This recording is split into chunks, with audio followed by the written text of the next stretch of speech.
Assalamualaikum warahmatullahi wabarakatuh. Perkenalkan, nama saya Yuhernilawati, nomor induk mahasiswa 2205437308. Saya merupakan mahasiswa PPG Fisika dalam jabatan kategori 1 Universitas Riau tahun 2022. Asal sekolah SMA Negeri 1 Kuantan Hilir, Kecamatan Kuantan Hilir, Kabupaten Kuantan Sengingi, Riau. Pada hari ini saya akan melaksanakan ujian praktek pembelajaran Kamis 6 Oktober tahun 2022 selama 2 jam pelajaran dimulai pukul 10.30 sampai 12.00 WIB pada kelas 11 IPA 2 dengan materi perpindahan kalor dengan model pembelajaran problem based learning. Terima kasih. Assalamualaikum warahmatullahi wabarakatuh.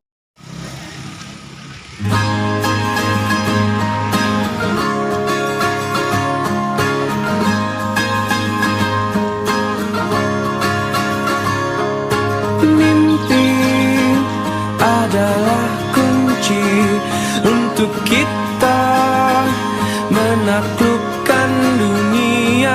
Berlarilah tanpa lelah sampai engkau meraihnya. Laskar pelangi takkan terikat waktu. Bebaskan mimpimu di angkasa, warnai bintang di jiwa.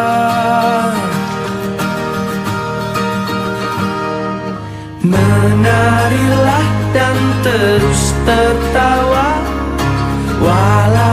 Assalamualaikum.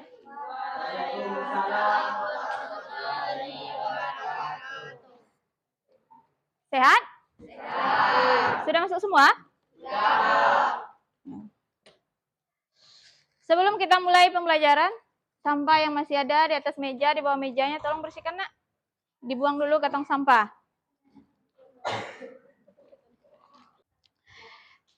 Sebelum kita mulai pembelajaran, sebaiknya kita berdoa dulu sesuai dengan kepercayaannya masing-masing. Ketua kelas, tolong pimpin doanya. Berdoa mulai. Bismillahirrahmanirrahim.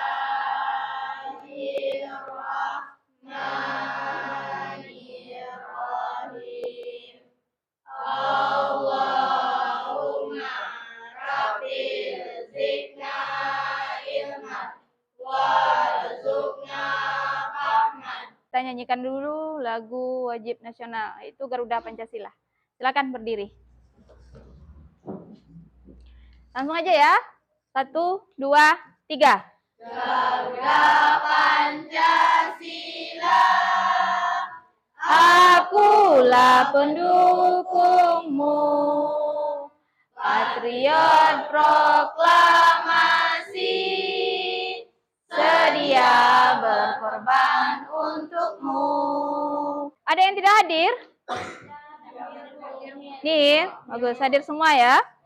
Nah, pada hari ini kita akan masuk pada submateri yang baru, yaitu tentang perpindahan kalor. Nah, minggu kemarin kita sudah masuk tentang kalor, kemudian mencari besar kalornya, kemudian masuk kita azas black. Ibu mau ngecek siapa yang belajar di rumah. Fajar, azas black. Apa yang maksud dengan azas black? Azas black adalah apabila dua benda yang berbeda suhunya disatukan atau disatukan, maka akan berubah dari kalor benda yang bersuhu tinggi ke benda yang bersuhu rendah. Bagus, ada yang bisa memperbaiki atau melengkapi? Yeli? Apabila dua benda yang berbeda suhu disatukan, maka akan terjadi perpindahan antara benda yang bersuhu tinggi ke benda yang bersuhu rendah. Ada lagi? Sama? Ada lagi? Yang tanpa melihat buku? Ya. Azas black adalah apabila dua benda yang berbeda suhu disatukan atau digabungkan, maka akan terjadi perpindahan kalor dari benda yang bersuhu tinggi ke benda yang bersuhu rendah. Bagus. Jadi azas black menyatakan bahwa apabila dua benda yang berbeda suhu disatukan atau digabungkan, maka kalor pindah dari benda yang bersuhu tinggi ke benda yang bersuhu rendah. Nah, sekarang perhatikan. Gambar apa ini? Orang kedinginan. Nah, biasanya kalau kita kedinginan, kita pakai apa? Jaket. Yang menjadi pertanyaan, apa tujuan kita menggunakan selimut? Pakai jaket, pakai sarung tangan. Angkat tangan. Siapa yang bisa? Tujuannya adalah Untuk menghangatkan tubuh. Ada lagi yang lain? Sama? Sama. Untuk menghangatkan tubuh. Nah, sekarang kenapa jaket, selimut bisa menghangatkan tubuh? Yeli? Karena dapat merangkap kalori yang ada di dalam tubuh untuk keluar. Supaya suhu di sekitar tubuh tetap terjaga. Ada lagi yang lain? Kenapa kita menggunakan selimut? Kenapa kita menggunakan jaket, kaos kaki? Supaya kalori dalam tubuhnya tetap terjaga, kata Yeli. Atau ada yang lain? Nah, Fajar. karena bahan pembuatan jaket dan selimut dapat menghambat perpindahan kalor. Wah, bagus. Karena bahan pembuat jaket itu, dia bisa menghambat perpindahan kalor secara konveksi. Nah, tujuan pembelajaran kita hari ini, kita masuk pada perpindahan kalor. Yang pertama, setelah pembelajaran ini diharapkan Ananda semua yang pertama bisa membedakan perpindahan kalor. Kemudian yang kedua, diharapkan Ananda semua bisa menentukan besaran-besaran fisis pada perpindahan kalor. Tiga, diharapkan Ananda semua bisa menjelaskan karakteristik termal hubungannya dengan laju perpindahan kalor.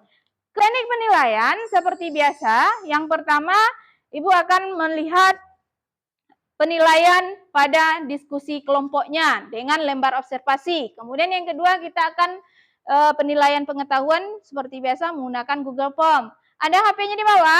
Ada. Minggu kemarin udah Ibu sampaikan bawa HP-nya.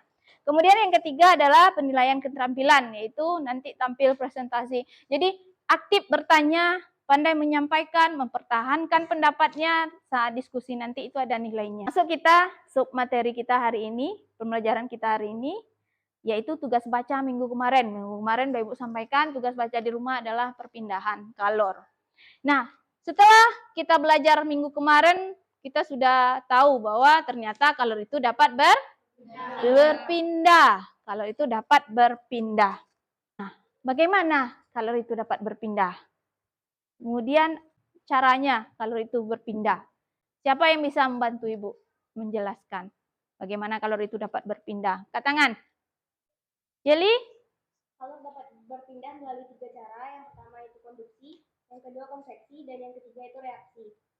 Radiasi. Iya, ada 3 cara berpindah kalor itu. Yang pertama konduksi, yang kedua konveksi, dan ketiga radiasi. Nah, yang menjadi pertanyaan tadi awalnya adalah bagaimana kalor itu dapat berpindah? Itu dulu. Ya. Adanya perbedaan suhu. Iya, bagus sekali. Karena adanya perbedaan suhu itu dulu. Karena adanya perbedaan suhu, ada yang suhunya tinggi, ada yang suhunya rendah. Karena itu dia bisa berpindah. Kemudian cara berpindahnya itu yang 3 tadi yang disampaikan oleh Yeli. Ada konduksi, konveksi, dan radiasi. Nah, siapa lagi yang bisa membantu Ibu? Perpindahan kalor secara konduksi. Itu apa? Ya. Perpindahan kalor secara konduksi adalah perpindahan kalor yang tidak diikuti oleh perpindahan massa atau partikel zat yang lain. Ya, bagus. Ada lagi yang lain bisa melengkapi? Perpindahan kalor secara konduksi. Jadi, apa yang dimaksud dengan perpindahan kalor secara konduksi? Siapa yang bisa membantu? Isi? Tracy? Perpindahan kalor secara konduksi yaitu perpindahan kalor dari benda yang bersuhu tinggi ke benda yang bersuhu lebih rendah tanpa adanya perubahan partikel-partikel zat. Tanpa adanya perubahan partikel-partikel zat. Bagus, tapi masih kurang lengkap. Ada yang bisa melengkapi? Ayo, siapa? Tugas bacanya di rumah kemarin. Ada? Perpindahan kalor secara konduksi adalah perpindahan kalor dengan zat perantara tanpa disertai dengan perpindahan partikel-partikel zatnya. Faktor-faktor yang mempengaruhi perpindahan kalor secara konduksi. Nah, yang pertama yaitu perbedaan suhu. Jadi, Semakin besar perbedaan suhunya antara dua benda itu, maka laju perpindahan kalornya semakin cepat. Yang kedua apa faktornya? Jarak atau ketebalan. Semakin besar jarak atau ketebalan suatu benda, maka perpindahan kalornya semakin lambat. Yang ketiga apa faktornya? Ya, luas permukaan. Semakin luas permukaan benda, maka laju perpindahan kalornya semakin cepat. Kemudian yang ketiga adalah konduktivitas termal, K. Sifat suatu benda dalam mengantarkan panas. Semakin besar nilai K-nya, perpindahan kalornya semakin cepat. Jadi itu yang diingat, perpindahan kalor secara konduksi tadi. Persamaannya ini untuk menghitung laju konduksi kalor. Q per delta T sama dengan K kali A delta T per L. Q ini kalor, delta T ini waktu. K ini konduktivitas, A luas, delta T perbedaan suhu, dan L adalah panjang atau tebal. Sama dari situ. Kita lanjut yang kedua. Perpindahan kalor secara konveksi. Siapa yang bisa menjelaskan? Angkat tangan. Ya, Yeli. Perpindahan kalor secara konveksi yaitu perpindahan melalui perantara yang diikuti dengan perpindahan partikel zat tersebut.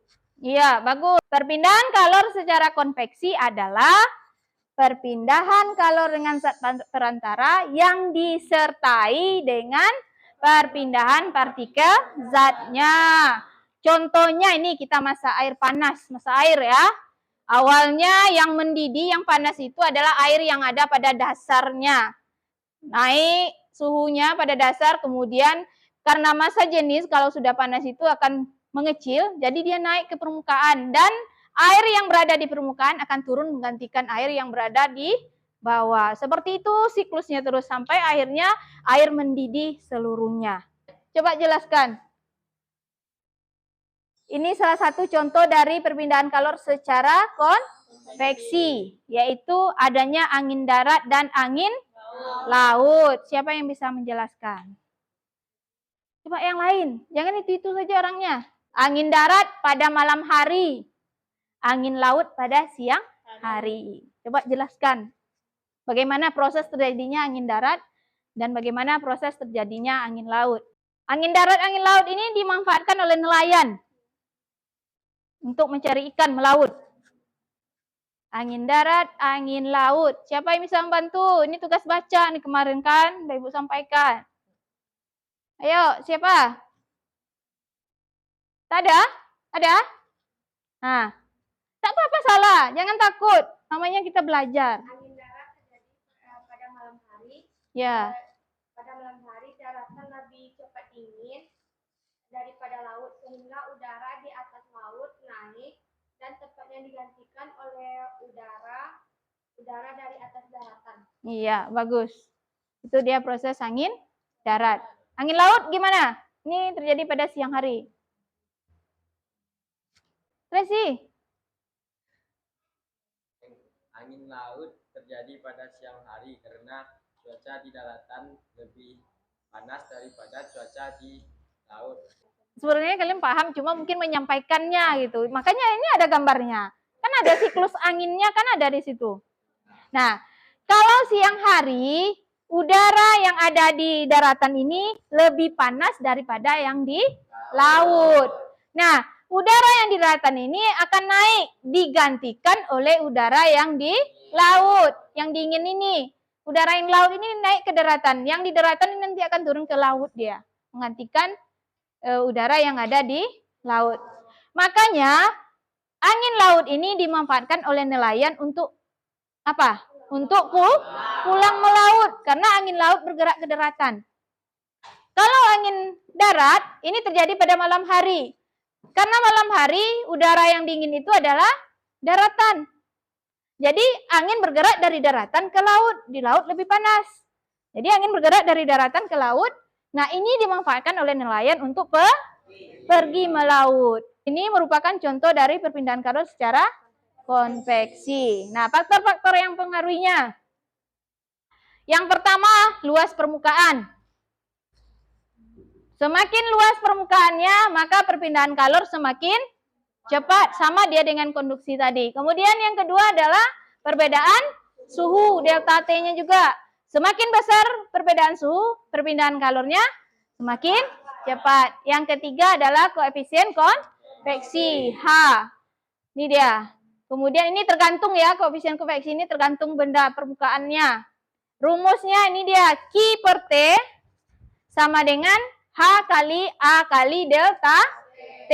Ini ada di buku paketnya. Q ini kalor, T-nya waktu. H ini koefisien konduksi, kemudian A luas, kemudian delta T perbedaan suhu. Perpindahan kalor yang terakhir, radiasi atau pancaran. Apa yang dimaksud dengan perpindahan kalor secara radiasi? Siapa bisa bantu? Tolong, bantu Ibu, jelaskan. Tracy lagi, yang lain mana nih? Perpindahan kalor secara radiasi adalah perpindahan kalor yang tanpa melalui zat perantara. Iya. Perpindahan kalor tanpa zat perantara. Itu dia pancaran. Contohnya apa, Tracy? Sinar matahari yang Sinar matahari yang sampai ke bumi. Kita masuk contoh soal. Ini contoh yang pertama. Sebuah ruang dengan pendingin ruangan atau AC memiliki kaca jendela yang luasnya 2 kali 1,75 meter. Tebalnya 3,2 mm. Jika suhu pada permukaan dalam kaca 25 derajat Celcius dan suhu pada luar permukaan kaca 31 derajat Celcius, maka laju konduksi kalor yang masuk ke ruangan itu adalah titik-titik. Nilai K-nya, koefisien konduksinya 0,8 watt per meter Kelvin. Yang ditanya adalah laju konduksi kalor, berarti Q per T. Kalau kalor berarti Q saja, kalau laju berarti Q per T. Gunakan persamaannya. Q per T sama dengan K kali A kali delta T per T. Ini contoh yang pertama. A-nya berapa? 2 kali 1,75 berapa? 3,5 meter persegi. Kemudian tebalnya milimeter, jadikan ke meter. 3,2 kali 10 pangkat 3. Ada yang tidak tahu datangnya 10 pangkat min 3? Tahu? Ada yang tidak tahu? 10 min 3 ini datangnya dari mana? Ya, dari milimeter ke meter. Berarti naik 3 tangga ke atas. Kalau naik ke atas 3 berarti dibagi 1000 atau 10 pangkat min 3. Itu datangnya 10 pangkat min 3. Kemudian delta T. Suhu permukaan dalam tadi 25.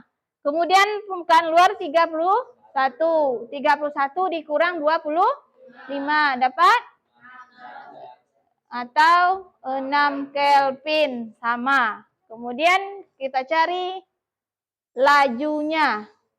Q per T. K kali A kali delta T per D. Masukkan. K-nya 0,8. A-nya 3,5. delta T-nya 6. Bagi 3,2 10 pangkat min 3. Kalikan. 6 kali 3,5 berapa? 6 kali 3,5. Biasakan mengali desimal. Jangan gunakan kalkulator. Kalikan. Kalikan dengan 0,8.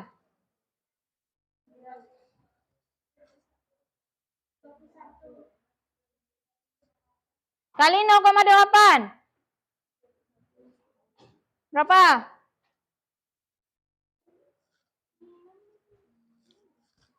Berapa, Rebi? Berapa? 1? 16,8. 8 dibagi 3,2 kali 10 pangkat min 3. Naikkan 10 pangkat min 3 ke atas. 16,8 kali 10 pangkat 3 bagi 3,2. Ini dia. Bagi 16,8 bagi 3,2. Berapa?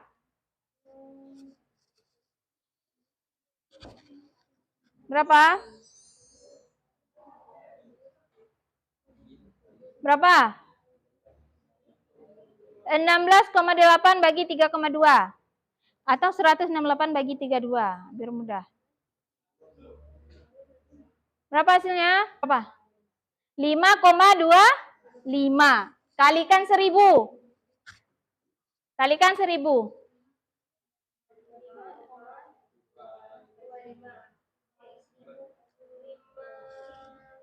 Berapa? 5.250 Joule. Ini dapatnya 5,25 kali 10 pangkat 3. Jadi 5.250 Joule. Paham? Bisa? Coba bisa. Sampai sini ada pertanyaan? Paham? Paham. Yang kita masuk nih, gambar apa? Hah? Orang kedinginan. Apalagi? Pingsan. Karena terlalu dingin pingsan. Apalagi nih? Menghangatkan tubuh. Nah, sekarang kita lihat videonya.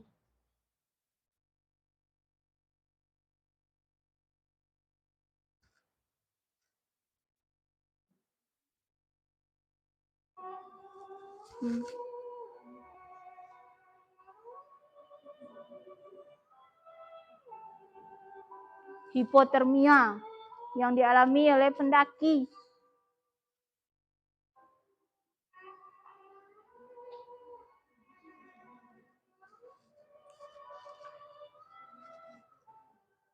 Ayo, apa yang ada di pikiran kalian? Lihat video ini. Apa yang jadi pertanyaan? Ini yang dialami pendaki. Ini sebenarnya bukan hanya pendaki ya. Kalau kita hujan-hujanan terlalu lama atau mandi di kolam renang, nah, bisa juga. Ayo, apa pertanyaan yang muncul kira-kira dengan menyaksikan video ini? Pertanyaan apa yang terlintas di pikirannya? Ini kebetulan yang dialami oleh pendaki gunung. Nah, mengalami hipotermia. Apa itu hipotermia? Angkat tangan, siapa yang bisa? Apa yang maksud hipotermia? Ya. Keadaan di mana tubuh tidak bisa menghadapi suhu dingin. Suatu keadaan di mana tubuh tidak bisa menghadapi suhu dingin, terlalu dingin. Kalau kita itu manusia ini kan suhu normal kita itu kan berada antara 36 sampai 37. Itu suhu normal kita. Kalau di atas 37 berarti kita sakit atau demam. Dan kalau di bawah 36, di bawah 35 berarti kita sudah mengalami masalah. Tubuh kita itu tidak bisa menghadapi kedinginan yang berlebih. Dan semakin dingin, organ kita, saraf dalam tubuh kita itu bisa terganggu. Makanya hipotermia ini terlalu lama di cuaca dingin.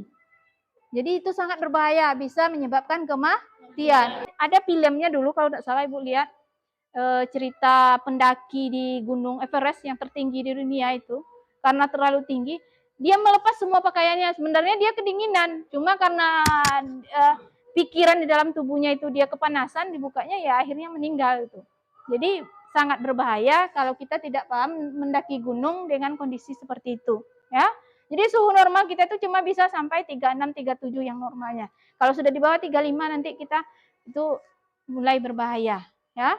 Nah, untuk pahamnya bagaimana hipotermia ini kemudian mengatasinya, kita akan melakukan diskusi seperti yang ada di LKPD. Silakan duduk berdasarkan kelompok yang sudah Ibu bagikan kemarin. Masing-masing kelompok silakan ambil LKPD-nya.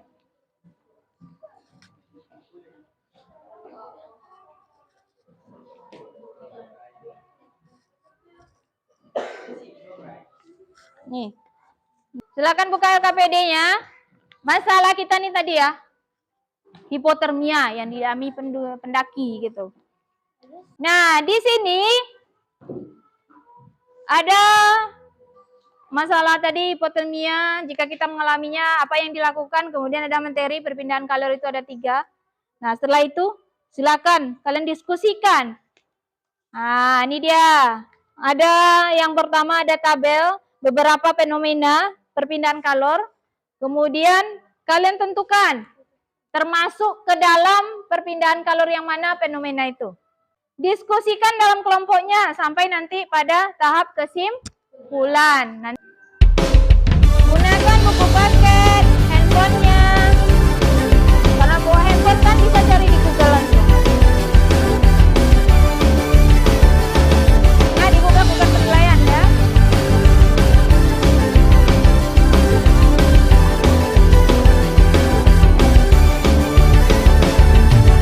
Belenggu selama ini telah menghambat jiwa petualanganku.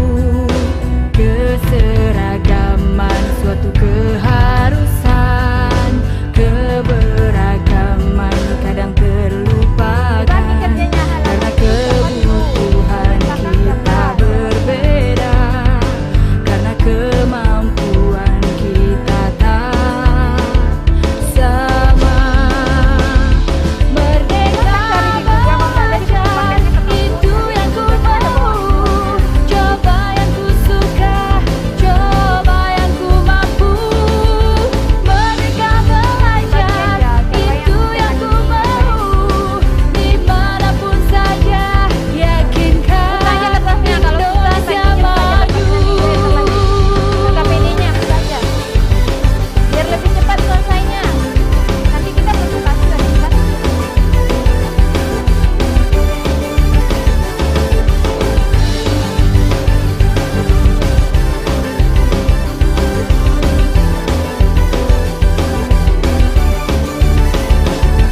Karena kebutuhan kita berbeda, karena kemampuan kita tak sama.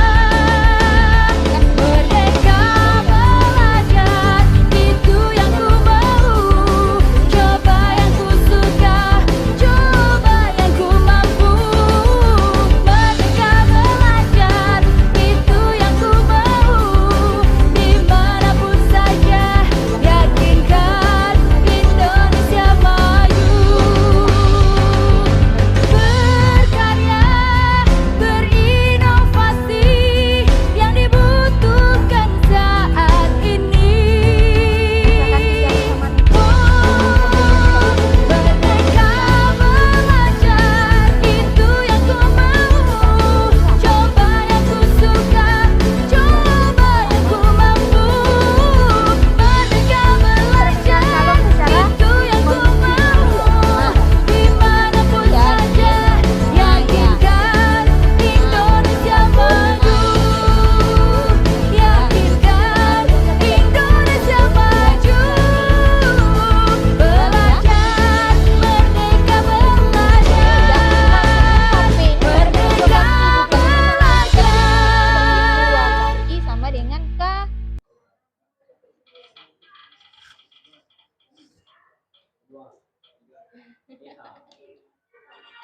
Kelompok 2. Assalamualaikum warahmatullahi wabarakatuh. Waalaikumsalam warahmatullahi wabarakatuh. Terlebih dahulu kami akan memperkenalkan diri dulu. Perkenalkan, nama saya Rizky Ardiana Putri. Perkenalkan, nama saya Cornelia Putri. Perkenalkan, nama saya Tuan Maharani. Perkenalkan, nama saya Rizky Ardiana Putri. Perkenalkan, nama saya Wakil Rizky. Saya sendiri Muhammad Rabiawan Putra. Karena kami di sini akan mempresentasikan hasil diskusi dari KPD kami yang disampaikan oleh teman-teman. Itu pertanyaan pertama, kelompokkanlah fenomena-fenomena berikut ini ke dalam kolom yang sesuai. Yang nomor 1 lain terbuat dari beri terasa panas ketika dibiarkan lama berada di minyak yang mendidih. Itu menurut kelompok kami itu termasuk perpindahan kalor secara konduksi. Dan yang kedua, kulit terasa panas di dekat api unggun. Itu menurut kelompok kami termasuk pemindahan kalor secara radiasi. Yang ketiga, kaca lampu pijar yang menyala terasa panas juga termasuk ke dalam pemindahan kalor radiasi secara radiasi. Yang keempat, angin darat dan angin laut. Menurut kelompok kami juga termasuk ke dalam pemindahan kalor secara radiasi. Dan yang terakhir atau yang kelima, tempat makanan terbuat dari keramik.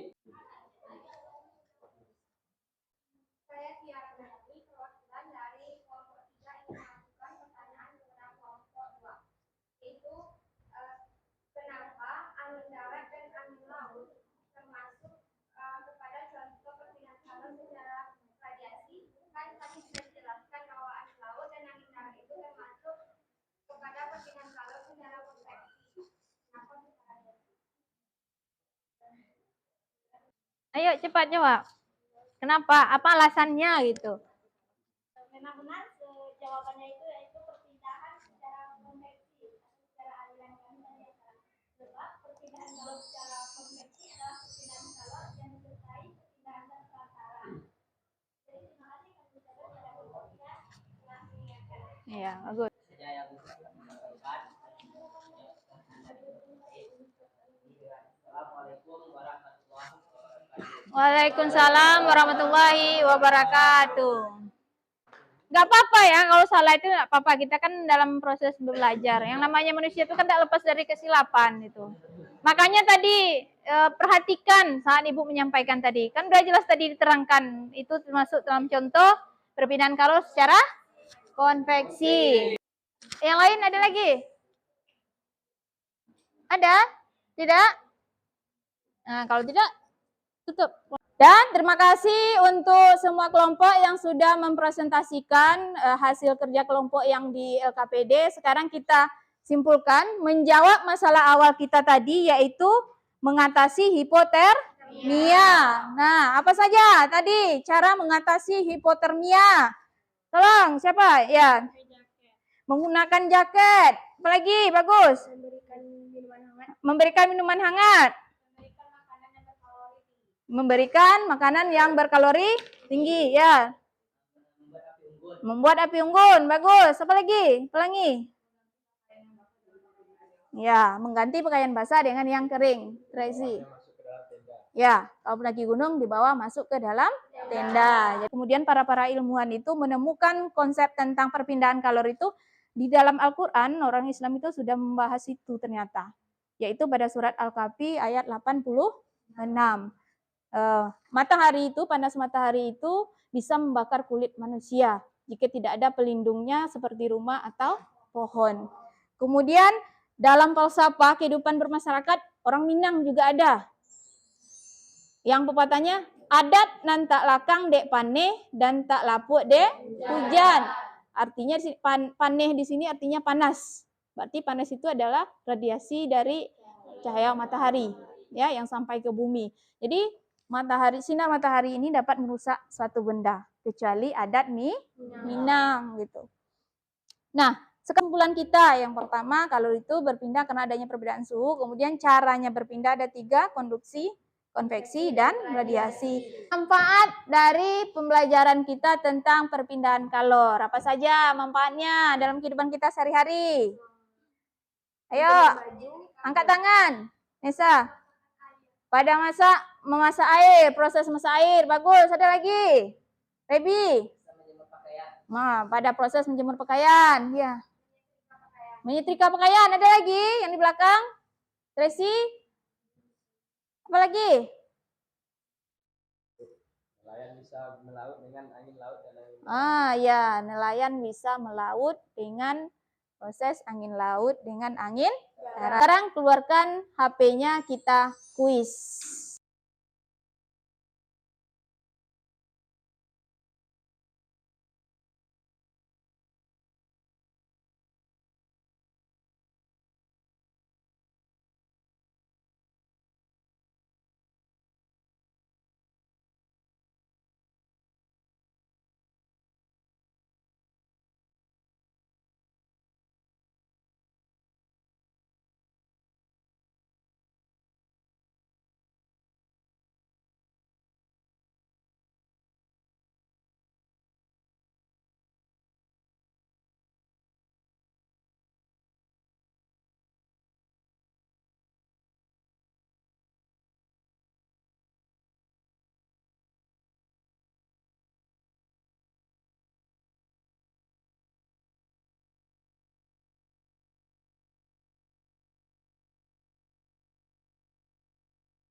Sudah siap? Sudah dikirim? Ibu cek dulu ya.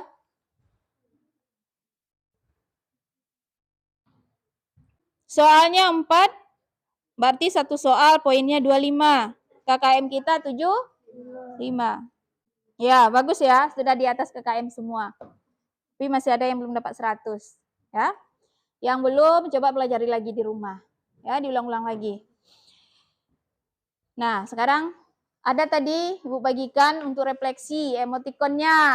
Tiap kelompok diangkat. Bagaimana tanggapan kalian dengan proses pembelajaran kita hari ini? Kalau menyenangkan, angkat yang 2 jempol senyum. Kalau tidak menyenangkan, angkat 1. Bagaimana? Kelompok 1, 2, 3, dan 4. Bagaimana? Menyenangkan? Kenapa menyenangkan? Karena melatih kami untuk bekerja kelompok dan menambah wawasan kami bahwa cakupan fisika itu sangat banyak di dalam kehidupan sehari-hari. Iya, bagus. Itu dia alasan dari Tia. Yang lain, kalau teknik pembelajarannya bagaimana? Dengan diskusinya, dengan presentasinya gimana? Menyenangkan? Ya. Ini minggu depan kita ulangan harian. Jadi tolong dipelajari lagi di rumah, diulang-ulang lagi soal-soal yang sudah dibagikan, sudah dikerjakan. Kalau tidak paham silakan tanya. Boleh tanyanya dengan kawan atau dengan ibu langsung, ya. Jangan lupa minggu depan kita ulangan. Nah, untuk hari ini sampai di sini. Jangan lupa baca buku, jaga kesehatan. Ingat besok ujian, ya. Sebelum kita tutup, baca ayat pendeknya dulu. Ketua kelas pimpin, Fajar.